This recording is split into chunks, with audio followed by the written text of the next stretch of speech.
நான் முதல் வீடியோவில் சொன்ன மாதிரி சரி மாமியாரை பார்க்கலாம், அது சாட்டர்டே அப்படிங்கிறனால மாமியாரை பார்த்துட்டு வரலான்னு போனோம். இது வந்து திரளிங்க.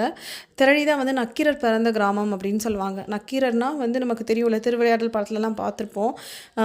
சிவபெருமானுக்கும் நக்கீரருக்கும் இருந்த உரையாடல், அவர் பிறந்த ஊர்மடி போர்டெல்லாம் வச்சுருப்பாங்க. ஸோ இதுக்கு அடுத்த ஊர் தான் அச்சம்பட்டி. இந்த போகிற வழியில் பார்த்திங்கன்னா அவ்வளோ பிளாட்ஸ் எல்லாம் இப்போ நிறைய போட்டு விற்கிறாங்க. அச்சம்பட்டி கவர்மெண்ட் ஹை ஸ்கூலுக்கு எதிர்த்த வீடு தான் நம்மளோட வீடு, நம்ம மாமியார் வீடு. ஸோ இதுக்கு அவங்க எல்லா ரிலேட்டிவ்ஸும் சேர்ந்து தான் அங்கே வீடு கட்டியிருக்காங்க. இதுக்கு பக்கத்தில் இந்த கோயில், இந்த கோயிலுக்கு அத்தை அடிக்கடி போகிறதா சொல்லுவாங்க.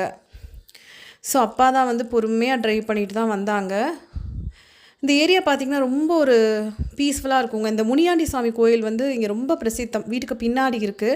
அந்த டைமில் வந்து அந்த திருவிழா டைமில் வந்து ஊருக்கே கூட்டி பிரியாணி விருந்து அது இதெல்லாம் போடுவாங்க. அந்த முனியாண்டி கோயில் சாமி கும்பிட்றவங்க எல்லாம் சேர்ந்து அது ஒரு பெரிய ஃபெஸ்டிவலாக கொண்டாடுவாங்க. ஸோ நாங்கள் வரோம்னு சொல்லிட்டு அத்தை வந்து மெனக்கெட்டு சமைச்சிருந்தாங்க. ஆக்சுவலாக அவங்களுக்கு ரீசன்ட் டைம்ஸில் உடம்பு சரியில்லை. ஆனால் அவங்களோட கைப்பக்குவம் ரொம்ப ஃபென்டாஸ்டிக்காக இருக்குங்க. அதாவது எல்லா மருமக எல்லாருக்குமே அவங்களோட கைப்பக்குவம் ரொம்ப பிடிக்கும். ஸோ நாங்கள் வந்திருக்கோம் அப்படின்னு சொல்லிட்டு சாம்பார், அதுக்கப்புறம் உருளைக்கிழங்கு கூட்டு, அப்புறம் வாழைக்காயில் ஒரு பொரியல், அப்பளம், பாயாசம்னு நிறைய செஞ்சுருந்தாங்க. So it was a fantastic afternoon all together.